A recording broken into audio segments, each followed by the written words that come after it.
We're looking at the top 5 quarterbacks decade by decade. Today's focus, the 1960s. The 1960s kicked off with another rival league to challenge the NFL called the American Football League. They brought a brand of football not seen before, and they brought their checkbooks, luring in big-name players away from the NFL and top college prospects.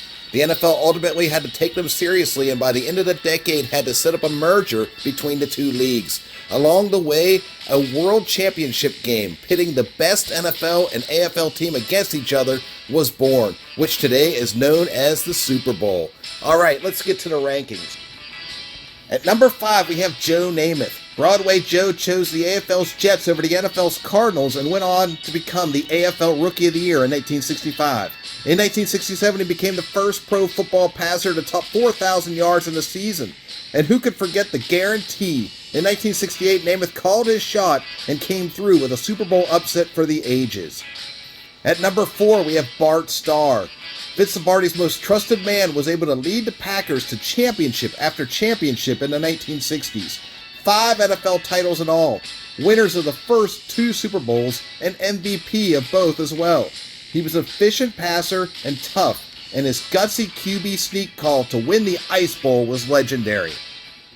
At number 3, we have Len Dawson. The Steelers and Browns foolishly allowed Len Dawson to leave their squads, and he ended up with the Dallas Texans in 1962 and immediately led them to an AFL championship.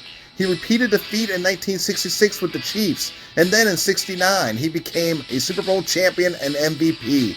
He led the AFL in completion percentage 7 times, passer rating 6 times, and no one threw more TD passes in AFL history than Len Dawson. At number 2, we have Sonny Jurgensen. Sonny Jurgensen had a magnificent 1961 in Philly. He set the NFL single-season record for passing yards and tied it for passing TDs. In 1964, new Eagles coach Joe Kukarich didn't care for Sonny's freewheeling style, so he was dealt to the skins and he ultimately became a premier QB in the league. He was All-Pro 4 times, Pro Bowler 5 times, and in 1967 he broke his own NFL single-season passing yards record. At number 1, we have Johnny Unitas. Johnny U, the prototype superstar field general for the Baltimore Colts, was a dominant force during the 1960s. He set the NFL record for consecutive games with a TD pass. He was Pro Bowler 7 times, league MVP in both 64 and 67.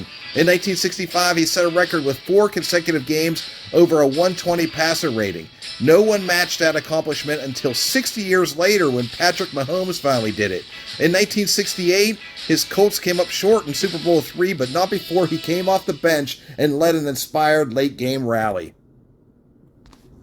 All right, now it's time for the shout-outs.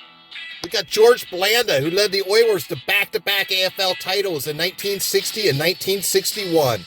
Daryl LaMonica, nicknamed the Mad Bomber for his explosive deep passing attack.